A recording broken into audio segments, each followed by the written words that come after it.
Welcome to the Mike Litton Experience Podcast. Mike has over 31 years experience in real estate, finance, and investing. He's passionate about being a father, a teacher, a realtor, an investor, and a leader. Everyone has a story, and our passion is to help them tell it. And now, introducing the host of the Mike Litton Experience, Mike Litton. So what can you expect from the Mike Litton Experience? You can expect stories that will inspire, motivate, advice that will sharpen your focus, and expert information on real estate, finance, and market conditions. Wow. And then I was on the road at least a week every single month. So it get to the point where, I wanted to do something else, but wasn't sure what that was going to be because at that point I'd gotten married and had a baby on the way. So there's that personal side I can share. It's kind of a fun story too. Yeah, absolutely. So because I love golf, I got into yoga, and I was single at the time. Hot yoga. Okay. Yeah. So you go in the room, it's like 105 degrees and 80% humidity, and you're just dripping sweat. Yeah. My brother-in-law is certified in Bikram yoga. Okay, that was it. Yep. Bikram. Yep. That's what I did. Yeah. Did that for years. And I would go to different studios and, try different teachers and classes. Number one, because it was great for golf, right? Get you in insane shape. Yeah. But also 90% of the people in class are young females. Yeah. And I thought, hey, here's a great chance to meet some people outside of online dating, which is always a disaster. Yeah, so I took these classes, and I remember I bought a Groupon, back in the day, and I went to a new studio, and I met this teacher, and immediately I was like, oh, I have to get to know her, and overheard her saying, talking to her about her ex, and I was like, oh, she's single. So I went up to her, and we hit it off and started dating, and yeah, so I like to say that I married my yoga instructor, which is kind of cool. You go. I love it. That is so cool. Yeah. So you marry your yoga instructor, and you've got a baby on the way, right? Yes, this way. We got married first, and then we did it in the right order. Yeah, I'm sort of skipping it a little bit, right? Yeah.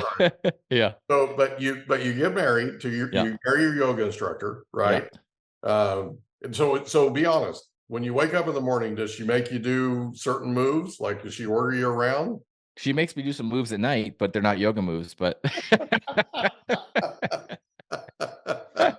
I'm talking about yoga moves, Mama. Yeah, no, I don't practice. I haven't practiced yoga in a while. She still does from time to time, but she doesn't do the teaching anymore. She just takes classes.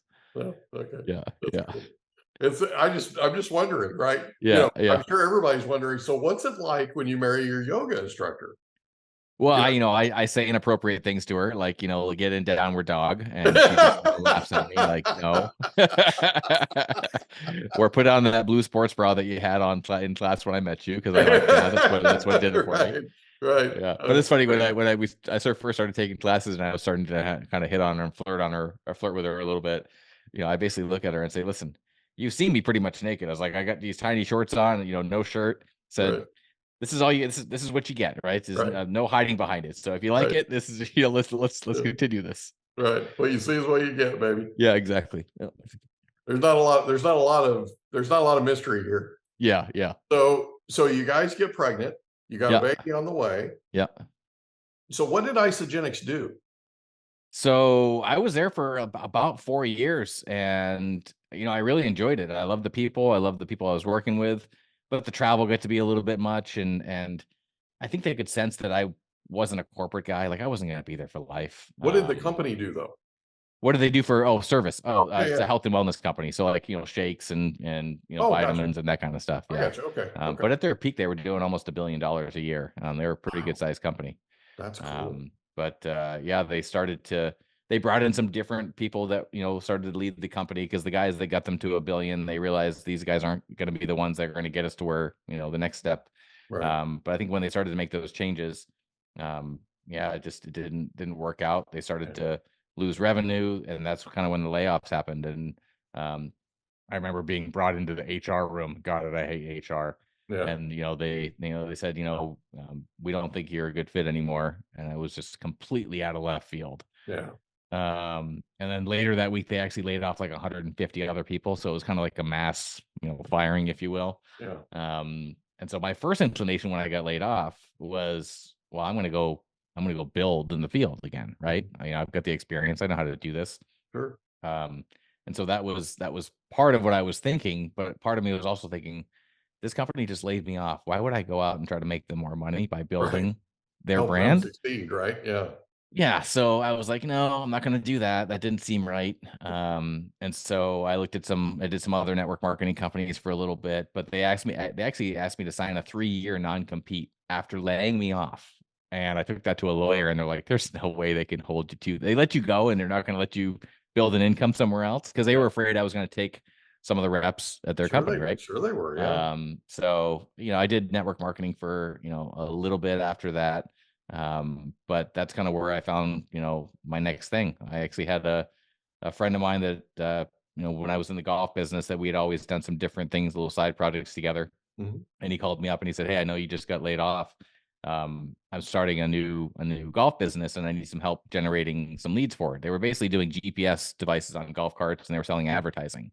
There you And go. so he says, "Can you help me generate some leads for this new platform?" Yeah. And I was like, well, he's like, I can't pay you what, you were making before. He's like, but you can do whatever you want on the side. And I was like, okay, well, it's worth exploring.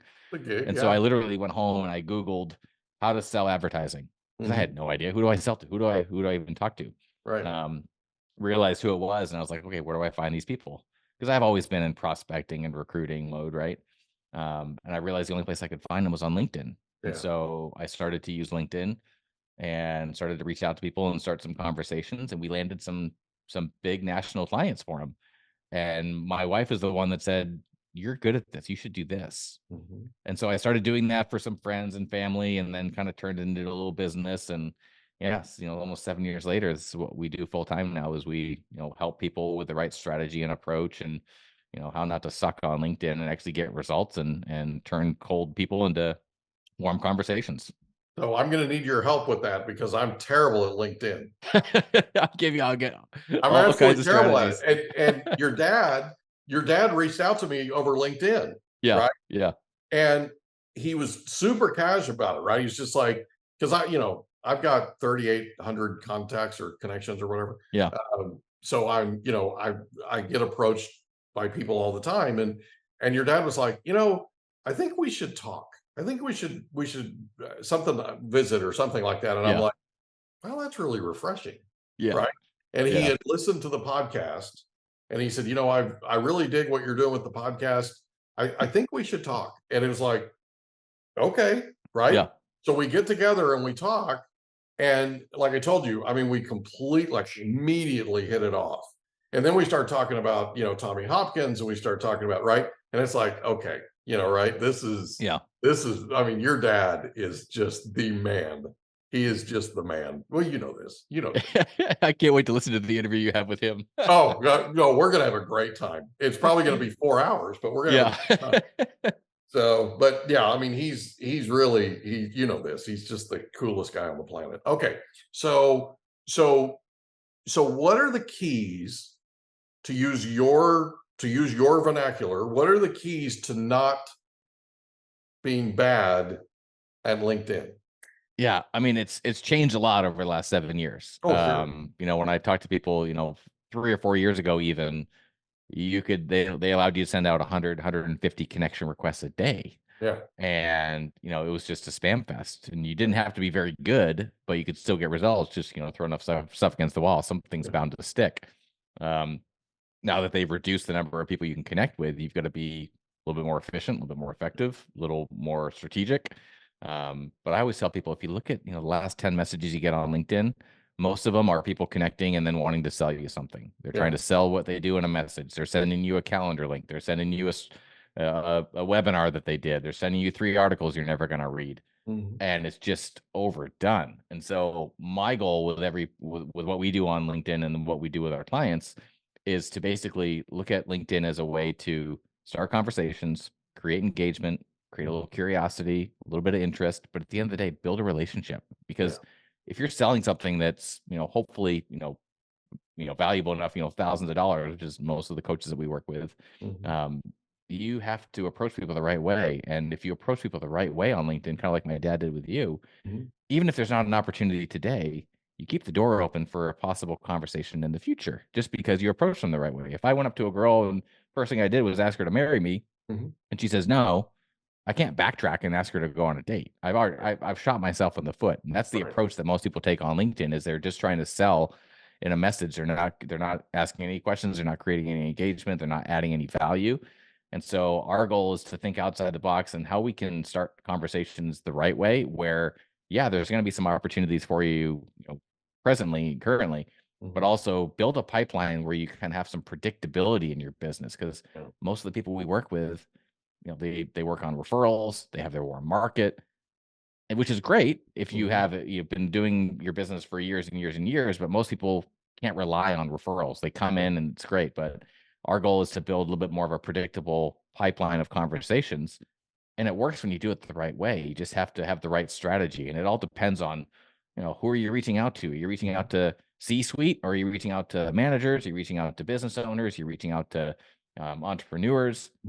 Because depending on who you're reaching out to and what you're offering, the approach is completely different. It's not like one size fits all. Yeah, it's completely different. But, and the thing is, I know you find this hard to imagine, but I'm actually a busy guy.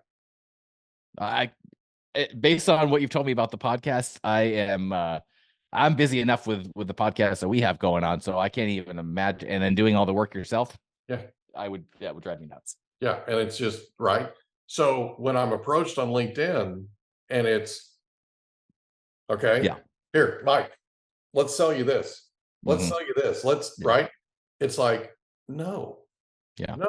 And the thing is, you're going to get the people that you're going to get from doing this, from slapping them in the face, are not the people you want to work with in the first place. The people you want to work with are the people that that are super busy like me, that know sales, that have taught sales. I've taught sales for 32 years. Actually, more than that, right? I was certified in sales mastery with Tony Robbins. By the way, that's where I learned 35 years ago. That's where I learned that sales was not what I thought it was. Okay. I learned that it's not this. Okay? It's not some greasy deal. It's not somebody that's slick. It's not, you know what I mean? People think sales and it has this totally horrible connotation to it. And then they meet somebody like your dad, right? Your dad is the consummate sales guy, but he's a relationship builder. The thing he does first is he builds commonality with you. He builds connection with you. He builds rapport with you. And then from there, he does a detailed needs analysis, and he figures out what you need and how potentially you could work together. I mean, master. He's an absolute master at it. And having done it as long as I've done it, you recognize those types of people and you cherish them because they're very rare. They are very rare. Okay. There are millions of people that have gone to Dale Carnegie. Millions of people have gone to Dale Carnegie, and they don't know any more about selling than they did before they were. Right? Like, they do not apply it. And so what you're saying is absolutely spot on. You've got to build a relationship and play the long game. And playing the long game sometimes means that 2 days later, you're going to get a huge order, but it's not going to be a huge order that you're going to get unless you figure out what they need first and how you can help them get to what they need, right? Fulfill whatever that need is. And that's where I think people don't get it. And they're not working with you, obviously, right? And they haven't learned what sales are all about. But I haven't applied myself when it comes to LinkedIn that much. I'm just kind of, doing what I can when I'm there, kind of thing. And I'm absolutely positive I could learn an absolute ton from you. Well, there's a ton of exposure you could get. I mean, it just depends on what your goal is, right? Everybody's got different goals. I've got some that are, I want to drive more listeners to my podcast. Awesome. I want to have more conversations. Awesome. I want to drive people to my monthly workshops I do. Great. There's a right way to do that. So, but yeah, it's all in the approach. It's all in the, having that, thinking long-term, the challenge is we live in this instant gratification society. We Yeah. want it done now. We want it Yeah. today. We want to go to the gym and walk home with a six pack. It Right. doesn't work that way. It's like the No, Jeff I'm Olson living book, proof of Slight that. Edge. Yeah, I'm yeah, living proof of that. yeah, me too. Right? It's like the Slight Edge. The book, The Slight Edge. If you ever read that one, it's a great one. And then Darren Hardy kind of copied it and wrote one called The Compound Effect, which I thought was kind of funny back in the day. Yeah. But it just talks about, those daily habits that you're doing. They're either leading you up the success curve or down the failure curve. The Right. challenge is you can't see which way you're going. It's all in the habits and your daily activities that you're doing. Yeah. So the stuff that you're doing today, you might not see the results of it for a month, a year. Yeah. But you True. don't plant a seed and start to dig it up every day to, see if it's growing. You got to Right. nurture it and water it and let it do its thing. But that's the approach that you have to take, when you're prospecting of any kind is take the long-term approach, build some relationships, and now you're starting to separate yourself from everybody else. Yeah, absolutely. So I'm gonna share something with you that's literally what you're talking about. So I am one of those people that I'm always looking to help, right? I'm always offering to help. I'm always offering to do what I can to try and help people, right? And it's just kind of how I'm built. So I interviewed a gentleman the other day on my podcast, and it turns out that he and his company have one of the top podcasts in the nation. And I said to him, I said, I would love to be a guest on your podcast. Mm-hmm. And that's really all I said. I just said, I'd love to be a guest on your podcast, right? And he's like, done.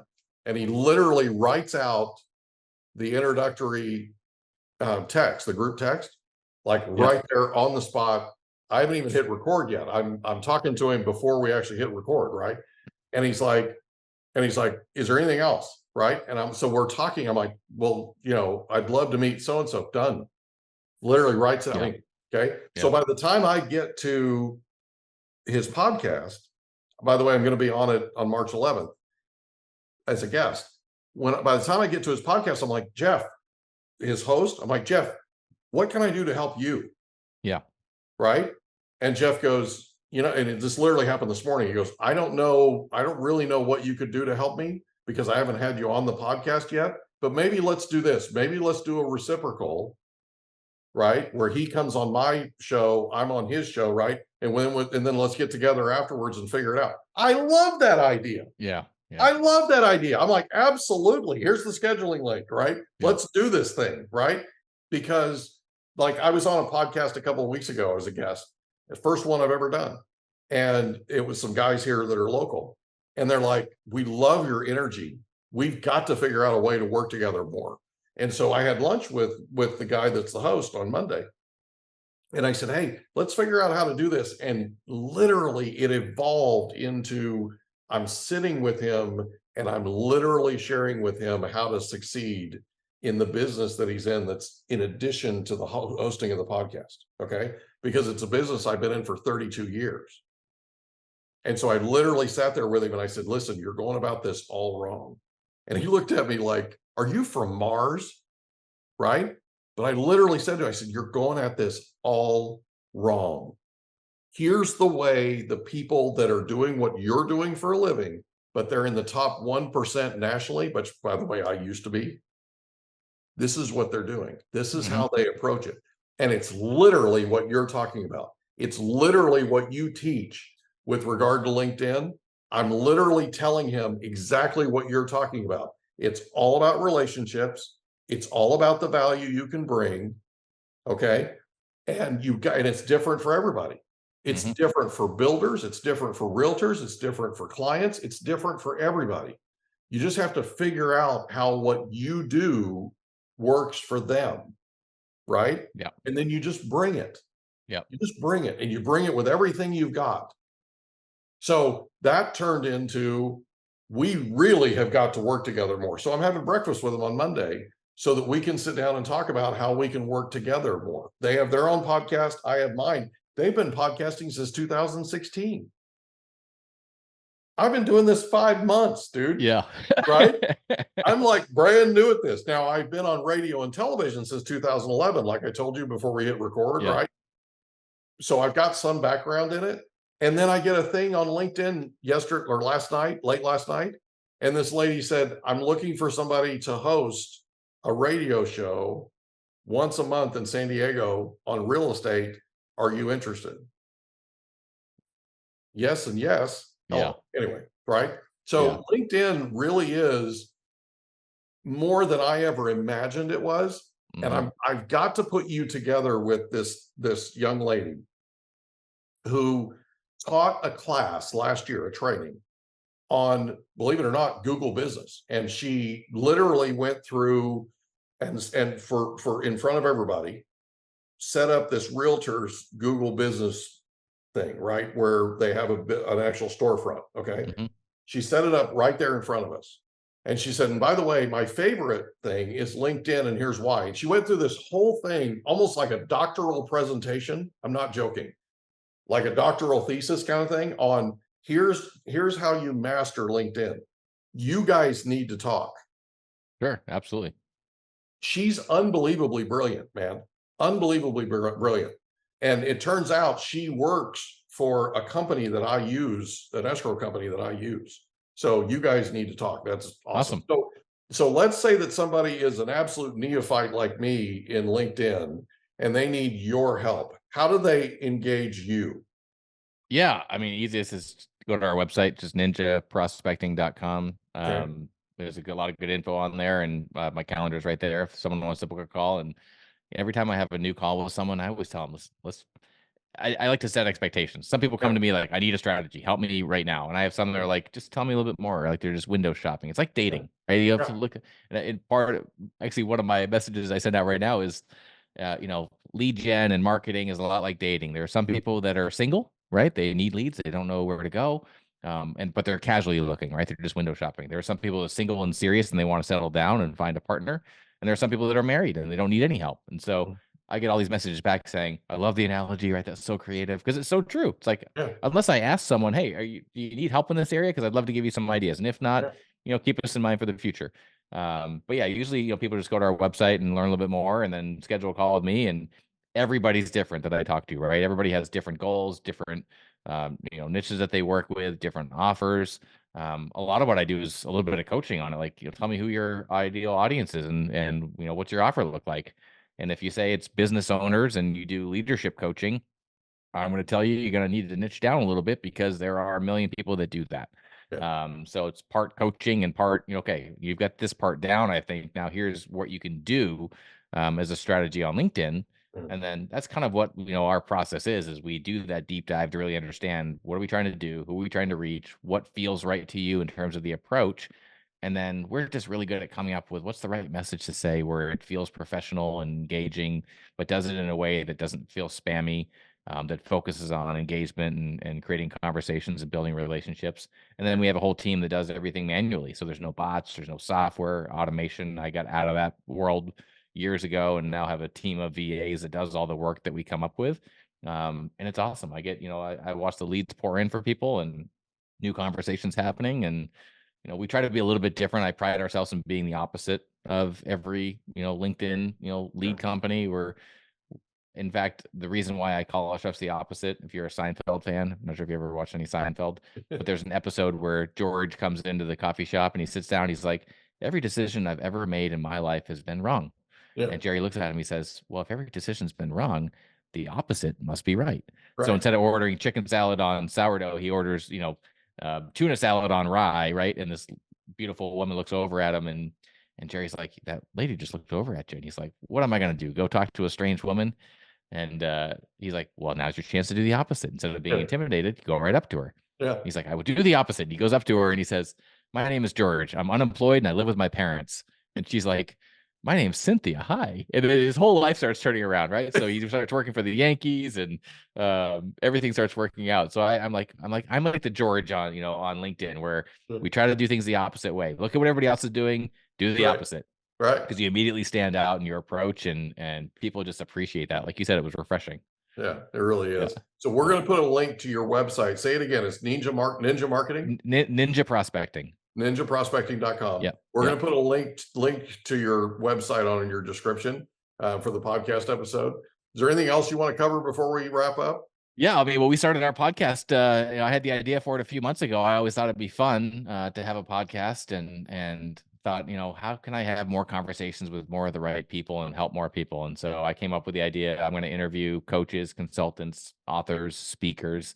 And so it's called I Need a Coach. It's going to be on the website. Website's being updated right now, so hopefully it's done by the time this goes live. But so we have a podcast, and I interview experts and authors and speakers, and I've had some amazing people on. I've had Bob Berg, who wrote Endless Referrals and The Go Giver.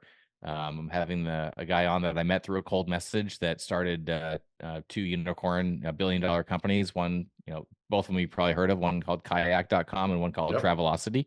Yeah. All from cold messaging, people that I meet and have conversations with. So I got to put you together with Jeff Hoffman. Jeff Hoffman helped start Priceline. Do you know Jeff? Oh, cool. No, I don't know him. No. Okay. So he just did Pathfinders at Awaken Church. Okay. And I'm trying to get him on our podcast, and we'll get him, because I don't stop, right? Yeah. So we'll get him, but when we get him, we're going to put him together with you, because he's got to be on your podcast. So by the way, I'd love to be your guest on the podcast. Oh yeah, absolutely, anytime. Yeah, absolutely. I'd love to. This would be awesome. I think you're already scheduled, aren't you? I think my assistant sent you the info. So if not, I'll ping her to make sure she reaches out to you. But yeah, I would love to have you on. Remember if she did or not, but send it again. So but let's do it, because we'll have a great time. Yeah, it's fun. It's just, easy conversation. I like to learn more about, who you help and how you help them, because the audience is kind of twofold. It's people that are looking for a coach or someone to help them learn something new. And it's also some business building stuff, right? So I want to know, what are you doing to market yourself and build your brand, and how do you differentiate, right? How do you stand out in a competitive market? So it's fun. I mean, like, how many conversations you have, with people, on your podcast. It's a great way to meet people, add value, and, maybe find some clients at some point. But really the goal for me is I want to, build our brand and build my network even more and make more of a name for ourselves. So I've got Marquez Colston, who I just interviewed last week. We got to get him on your podcast, because he's literally put together a program that's called the Separation Playbook. So he was I don't know if you know who he is, but he was a wide receiver for 10 years with the New Orleans Saints. And, as a wide receiver, the big thing is separating yourself, right? Yeah. And I'm like, dude, this is perfect, because I've been teaching people and coaching people for 32 years to differentiate themselves. Right. There are 34,000 realtors in San Diego County. If you don't differentiate yourself, there's 33,999 right behind you. Oh, I know. I mean, you got to be above and beyond the crowd. So we'll get you together with Marquez. He's awesome. Yeah, I got a couple guys. So my wife is actually good friends with Scott Williams, if you know who that is. He played for the Bulls, won 3 championships with Michael Jordan. Yeah. So we hang out with him, and he invites us to the Sun. He lives out here in the Valley. So, but he wrote a book and is an awesome guy. So I'll make sure I connect him with you as well. Yeah, I'd love to have him on. He loves doing podcasts too. Yeah. Oh yeah, that'd be really cool. Awesome, buddy. Okay. Thank you. From the bottom of my heart, thank you for being our guest on the Mike Litton Show. And when you see your dad, give him a hug for me, will you? I will. And I'm looking forward to having him on. We're probably going to be, a 6-hour episode, but we'll get it done. No, that'll be awesome. Thank you so much. It's been fun. Appreciate it. Thanks again for being here. All right. See you, Mike. We hope you enjoyed another episode of the Mike Litton Experience. If you did, do us a favor, smash that subscribe button, tell your friends, family, and coworkers about our program, and wherever you get your podcasts, please leave us a rating. It helps us to connect with quality people just like you. And that's a wrap. Another episode of the Mike Litton Experience in the books. Reach out to Mike on Instagram at Litton Realty. Want to meet with Mike? Check out calendly.com/Rio760.